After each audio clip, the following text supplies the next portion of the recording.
احنا دلوقتي في ميدان لبنان في محافظة الجيزة، ويوجد اتوبيسات بتروح العباسية 1068، وفي 1097 بيروح التبة، ورقم 16 بيروح شبرا الخيمة، ورقم 700 بيروح الحي السابع، واتوبيس رقم 1084 بيروح صقر قريش، وفي ميني باص بيروح مدينة نصر 125 و505 مساكن شيراتون، و167 بيروح مدينة نصر عن طريق نادي السكة، وفي اتوبيس بيجي من بره من بشتيل بيعدي على الموقف اهو من بره، بيروح الدراسة من خارج المحطة.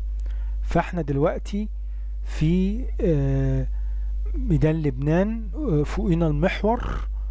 المحور ده اهو، ادي ده الناس بتنزل من المحور، ده المحور، وبتنزل على موقف ميدان لبنان اللي في محافظة الجيزة، وبتلاقي الخطوط اللي احنا قلناها دي.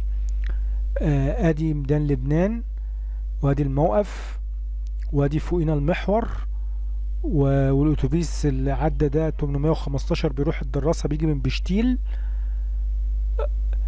اهو، بيجي من بشتيل بره خارج المحطة اهو، بره المحطة بيجي من منطقة تانية، بيمر على ميدان لبنان.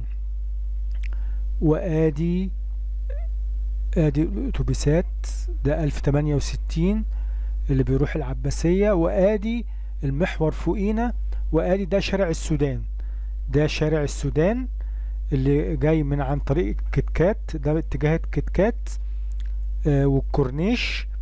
وادي اهو، ده شارع السودان اللي جاي من طريق من ميدان الكتكات ومبابة والكورنيش، بيجي من هنا.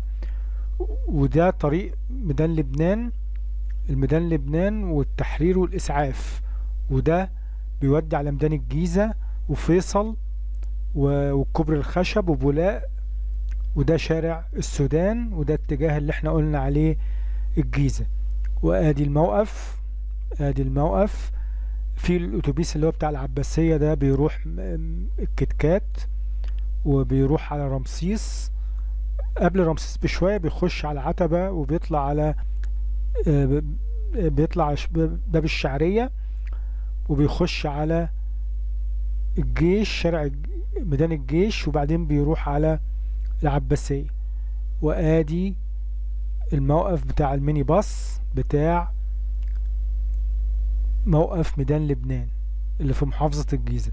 ادي 125 بيروح مدينة نصر عند العاشر واخره العاشر، وايه التجمع الامني، وقبل الدائري بشوية بيركن.